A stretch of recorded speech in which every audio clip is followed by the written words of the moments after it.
Bismillahirrahmanirrahim. Sejambak mawar seharum kasturi buat peneraju majlis, barisan panel hakim yang sentiasa berasimilasi dengan kebenaran, saudara penjaga masa yang cakna dengan randitnya, warga pendidik yang bermisi, seterusnya warga intelektual penerus wawasan negara. Assalamualaikum dan salam perjuangan.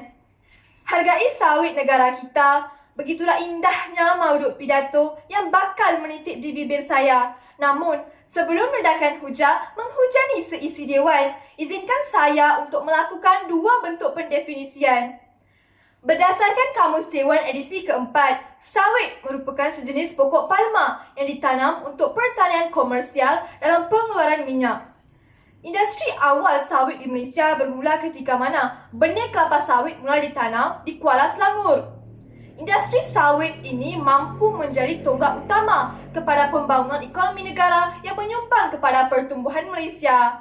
Namun, perkara yang mendukacitakan semua pihak adalah apabila berlakunya susutan sebanyak 8% dalam pengeluaran minyak sawit negara akibat Perintah Kawalan Pergerakan PKP. Bagi membendung isu ini, 3 langkah efektif perlu dilaksanakan supaya pengeluaran sawit negara kembali berada pada tahap yang memberansangkan. Sidang saksi yang bervisi, indikator saya yang pertama di bawah lembayung kata penggunaan teknologi terkini dalam perladangan sawit merupakan langkah proaktif dalam misi ini. Ini untuk mengatasi masalah kekurangan tenaga buruh akibat tempoh pengoperasian ladang kelapa sawit yang lama. Contoh alat yang boleh diaplikasikan ialah alat tuaian yang dinamakan zip-zap dan alat penyubur racun berkapasiti besar. Impaknya, pengeluaran sawit seperti minyak dan hampas kelapa sawit dapat ditingkatkan dari aspek kuantiti dan kualiti. Langkah ini hanya dapat dilaksanakan sekiranya pihak berkuasa membelah otak dan menyahut cabaran untuk menginovasikan alat berteknologi canggih yang dapat memacu peningkatan sawit negara. Sidang Dewan yang dikasihi, indikator saya yang kedua ialah peruntukan dana yang mencukupi oleh pihak kerajaan khususnya untuk para peladang sawit negara. Justifikasi yang pertama supaya peladang di negara kita dapat memperluaskan lagi estet mereka, dan sebab yang kedua ialah penyelidikan dan pembangunan dapat ditingkatkan dalam bidang ini untuk pengeluaran produk hiliran yang lebih banyak. Misalnya, Institut Mardi haruslah memberikan peruntukan awal ataupun pinjaman kepada peladang di kawasan pedalaman yang berpotensi dan berkemahiran. Melalui inisiatif ini, peladang di negara kita diibaratkan seperti telah mendapat suntikan sokongan dan semangat daripada pihak kerajaan itu sendiri yang dapat membangunkan lagi sektor sawit negara. Tuntasnya, melalui peruntukan dana yang mencukupi oleh pihak kerajaan, efek yang positif akan terhasil dalam usaha meningkatkan pengeluaran sawit negara.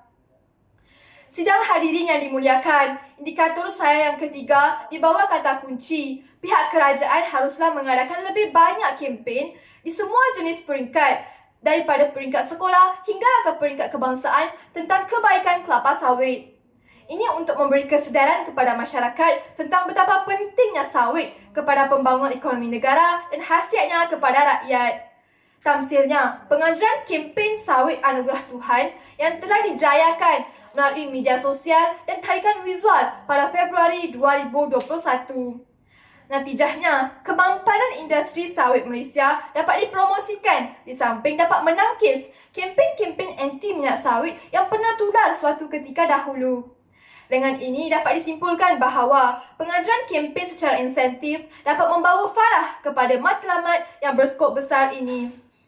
Sidang Dewan yang penuh santun, sebagai penghias bicara akhir, semua individu mestilah membuka mata dan hati untuk menghargai sawit Malaysia serta menggembleng tenaga dalam usaha meningkatkan hasil output sawit negara. Sudah terang lagi bersulur bahawa jika pengeluaran sawit negara bertambah, pembangunan sosioekonomi negara juga dapat dimajukan. Benar, perkara ini bukanlah perkara yang begitu mudah untuk digapai. Namun, jika tidak dipecahkan ruyung, mana akan dapat sagunya? Maka, bangkitlah wahai masyarakat, terutamanya kamu golongan juvenil, demi tanah air tercinta dan demi generasi yang bakal menghuni bumi pada era yang akan datang. Sekian, terima kasih.